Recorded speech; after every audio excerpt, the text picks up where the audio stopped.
Alam mo bang hindi ka totoong Pilipino kung never ka pang nakakain ng sikat na street food na to, yung kwek-kwek. The best talaga ang lasa nito guys, lalo yung mga nabibili natin sa kanto. Kaso nga lang yung iba sa atin ay may mga trust issue sa mga vendors na ganyan. Kung kaya tuturuan ko kayo kung paano to gawin at mas makakamura pa kayo.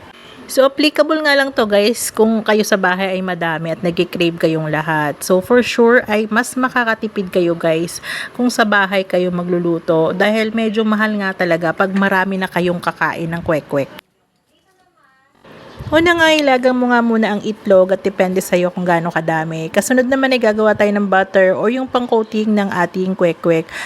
Gumamit ako dito guys ng 1/2 cup ng all-purpose flour. Tapos gumamit din ako ng isang tablespoon ng cornstarch at nilagyan ko ito ng 1/2 cup ng water at gumamit tayo ng pangkulay, pampalasa na asin o kaya ay mga paminta. So pwede kayong gumamit dyan guys ng iba pang pampalasa na type nyo. So ayan, hinalo na natin siya. Pwede natin siyang dagdagan ng tubig paunti-unti guys. Para yung consistency niya is kailangan siyang runny. Ayan, katulad niyan dapat yung consistency niya. So yung lasa pwede nyo i-adjust.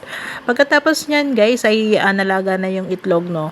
So papalatan na natin yung ating mga egg. Huwag na nating ilaga guys na matagal yung itlog dahil mangingitim yung yellow nito. So siguro mga 10 minutes pwede na or 8 minutes. Pagkatapos naman ay gagawa na tayo ng ating sauce bago natin lutuin yung ating kwek-kwek.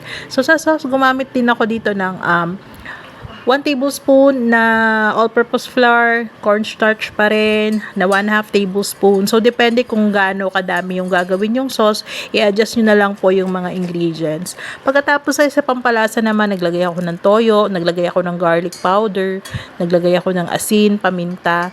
Pwede nyo rin dagdagan ng mga pampalasa na kilala nyo, yung mga famous. So, ayan, naglagay din tayo guys ng asukal at suka.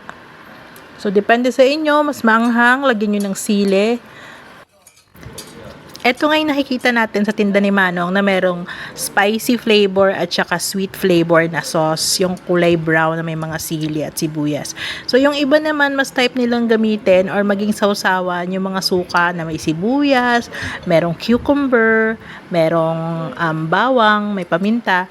So, ako, prefer ko, gumawa ako ng sauce na to para meron din akong stock dito sa bahay just in case na gusto ko ulit kumain ng street food. So, ayan guys, bago natin ilalagay yung bawang at sibuyas natin guys, ay dapat luto na yung sauce.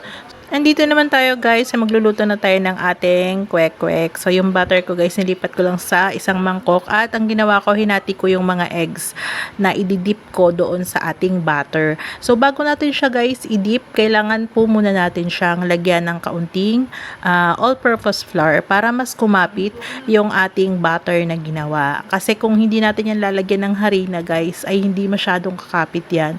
So ang ginawa ko, kinoat ko muna ng kaunti, hindi naman yung OA na pag-coat, konti lang talaga siya.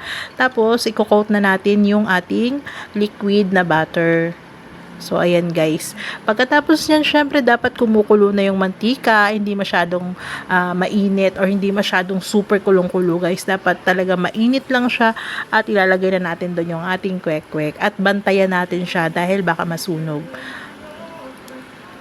So, ayan guys, sa isang pirasong itlog, meron tayong 2 kwek-kwek na nagawa. So, naparami natin yung 4. So, lulutuin lang natin siya, piprituhin. Actually, luto naman yung itlog dyan. Yung lulutuin lang talaga natin dyan, yung pinaka-butter niya, yung coating. At pagkaluto nga guys, ay the best ito na kainin agad. Huwag nyo nang palamigin kasi mas masarap yung napapaso-paso talaga kayo. And pwede nyo nang ilagay yung ating nilutong sauce or pwede naman kayong bumili ng mga sauce na nasa bote, yung mga instant na. So yan guys, thank you for watching.